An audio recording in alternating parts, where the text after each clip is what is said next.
Well, it's time to talk about another metal prog album that is making a pretty big splash, and yeah, it's got some tasty aspects to it, so let's dive into it.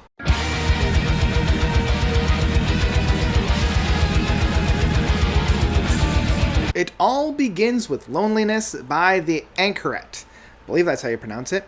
So the Anchoret is a debut album from a brand new band, and we've had a few of those lately. And yeah, this one is it's a tasty one. We've got vocals from Sylvian Alclair, I believe is how you pronounce it.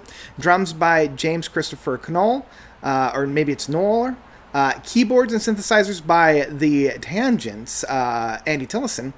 Guitars and lead guitars by Leo Estiels, I believe, and bass by Edward Levinsky. Yeah, in one hand, this is a little bit of a like a conglomeration band. You know, it's not quite a super group, but I mean, I was surprised to hear Andy Tillison on the keys in such a like a metal record. You know, I'm so used to hearing him in more of the Baroque, Canterbury scene, retro prog aspect from the Tangent.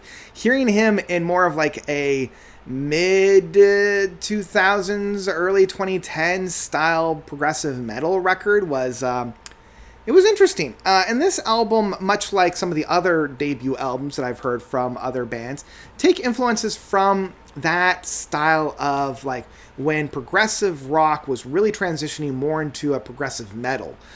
We're seeing bands like Porcupine Tree, like Opeth, like Pain of Salvation, that kind of method of progressive rock and progressive metal being found here as well. And this album is it's kind of in that same camp where they definitely lean a lot on their influences, but I feel as though it doesn't come as a hindrance. Like, they are definitely finding their own lane that they are a part of and sticking to that a little bit more heavy than I feel like a lot of other bands that I've covered in the past that kind of utilize and use this style of progressive metal. You know, this is feeling a little bit more of like the intersection between that really bombastic, really aggressive, very dark metal and progressive rock. And I feel like that's the really big intersection that we have on here. And we hear this right off the get-go. You know, the first two tracks, An Offer For, ...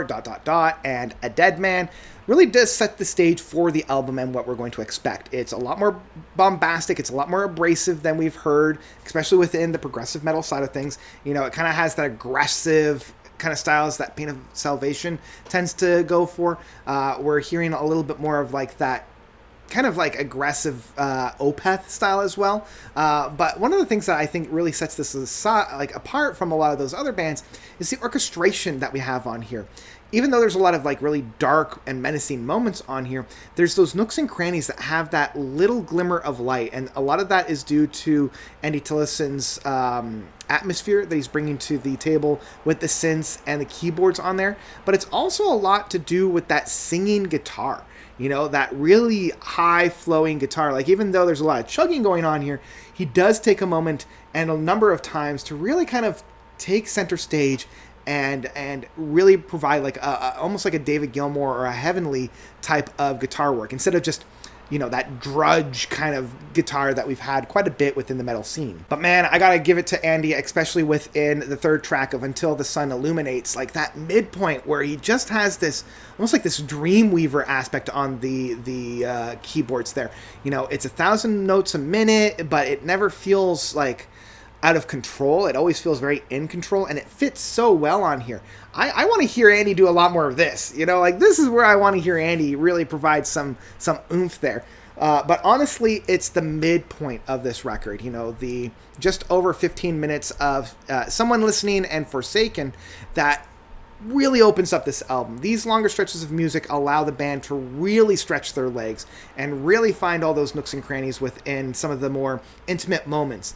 Like, as much as I love Dead Man and Until the Sun Illuminates, and within these 6 and a half minute tracks, they're able to cover quite a bit of ground. It really is those extra couple of minutes that allow for those more intimate moments to really blossom and become something very fun and new. Because with someone listening, you have this really bombastic and really like shouting out into the air, and you have that like crystal clear, like, is someone listening? Kind of like really rockin' style of singing style, this kind of shout out into the void, and then you're kind of waiting for this void to respond, and you have this brilliant and beautiful sax work that we'd hear from a Pink Floyd within, you know, like Money or Shine On You Crazy Diamond. And it's just so enriching, and you know, other bands would have just like kept going into this big bombastic, but these guys are taking a moment just to kind of take a little bit of a breather and allow for this more heavenly sounds to permeate within this darker dredge of music. And then of course after that we go right into the dredge and we get right into those blast beats, and I just love that like aspect within the drumming styles. You know, it's very like aggressive, very hard. Love that chugging guitar that's getting everything through, and I have to admit the singing, it is spot on within this. And then we come into Forsaken, continuing with that sax, continuing with that kind of motifs in there, and man, we have that powerful guitars, powerful chugging. This is really the modern progressive metal that I've been craving for a while. You know, we've got that really big, bombastic, really guttural, like, kind of an aspect that, you know, kind of bleeds through the rest of the track. And when we get into that midsection, we have that dun dun dun dun dun dun dun dun dun.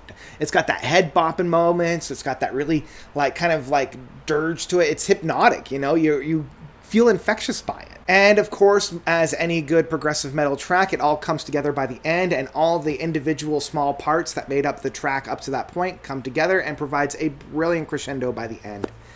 Unfortunately, the final 4 tracks, Buried, All Turn to Clay, Unfair, and Stay, I feel as though it never really kind of gets to that same level of brilliance that I had with Someone Listening and Forsaken. It is interesting because like that 7th track of All Turns to Clay, it reminds me of a track from Opeth, and for the life of me, I can't put my finger on what it is. It's got that and I wonder if it's something from Watershed. Maybe it's like that 2nd track off of Watershed.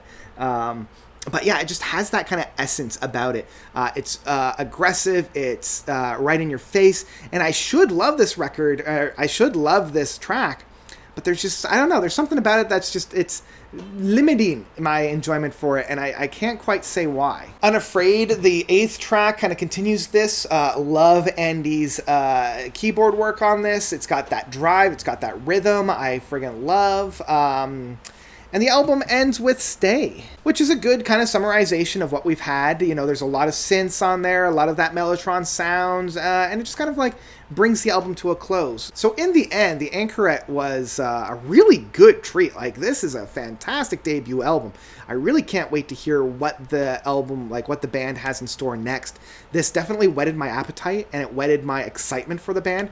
I have been returning quite regularly to this, especially if you're looking for, you know, a progressive metal record that isn't completely that tech metal, that's very, very bombastic metal, but it's that prog metal that has a little bit of the sharp edges to it, you know, kind of like the intersection between Porcupine Tree, Pain of Salvation, and Opeth, without leaning too hard on one aspect or the other. You know, they spend a lot of time creating their own sounds and creating their own essence, and man, I've been really enjoying this one.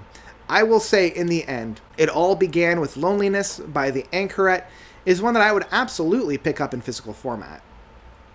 You know, this one surprised me. This one really surprised me. I found myself returning to this one more so than a lot of the other ones that I've been listening to. I mean, there's still one more that I'm going to be covering in the future that I enjoyed just a little bit more because it's more tickling my own fancies in that sense. I'm really excited to hear what these guys will sound like when they start to kind of stop leaning so much on their influences and more become the band that they were destined to be.